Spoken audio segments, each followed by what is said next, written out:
बात करेंगे। कॉर्टिसोल को हम लाइफ सेविंग हार्मोन्स के नाम से जानते हैं। कॉर्टिसोल को लाइफ सेविंग हार्मोन्स क्यों बोला जाता है, चलिए डिस्कस करते हैं। सबसे पहले हम आपको बताएंगे कि किडनी जो होता है, हमारी किडनी के ऊपर कैप लाइक स्ट्रक्चर पाया जाता है जिसको हम एड्रिनल ग्लैंड बोलते हैं।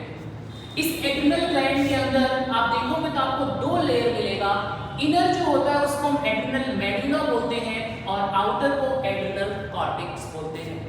इस एड्रिनल कॉर्टेक्स के अंदर भी 3 लेयर्स मिलती हैं, जिसमें जो हमारा मिडल लेयर है, जो वाइटेस्ट लेयर है, इसके थ्रू सीक्रेट होता है ग्लूकोकॉर्टिकॉइड्स और इस लेयर का नाम है जोना फैसिकुलेटा।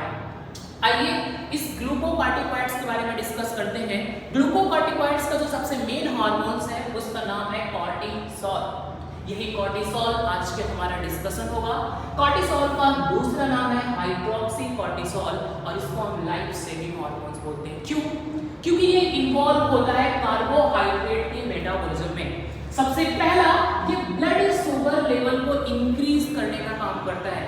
ब्लड का शुगर लेवल कैसे इंक्रीज हो सकता है? सबसे पहले ग्लाइकोजेनोलिसिस से। अगर हम ग्लाइकोजन का ब्रेक डाउन करते हैं, ग्लाइकोजन के टूटने से उसका जो मोनोमेरिक यूनिट होता है वो ग्लूकोज बनता है, ग्लूकोज का कंसंट्रेशन इंक्रीज हो जाएगा।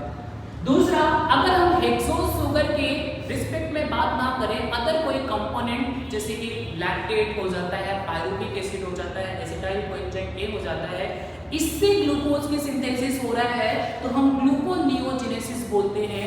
ये भी ग्लूकोज का कंसंट्रेशन इंक्रीज करेगा। थर्ड वन, अगर हमारे सेलुलर जो अपटेक है ग्लूकोज का वो कम कर दिया जाए, ग्लूकोज की बजाय हमारी सेल लिपिड या प्रोटीन का यूज करने लगे तो भी ग्लूकोज का अपटेक कम हो जाएगा, ग्लूकोज का लेवल हमारी सेल में बढ़ जाएगा। इसके अलावा कॉर्टिसोल आरबीसी का प्रोडक्शन करता है, यानी कि एरिथ्रोपोइसिस में इन्वॉल्व होता है, हमारी इम्यूनिटी को सप्रेस करता है। इसीलिए हम कॉर्टिसोल का यूज कर सकते हैं ऑर्गन के ट्रांसप्लांटेशन में।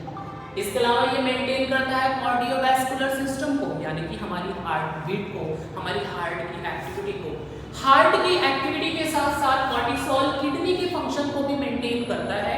एंड लास्ट वन फंक्शन होता है कॉर्टिसोल का, जो कि एंटी इंफ्लेमेटरी एक्शन है।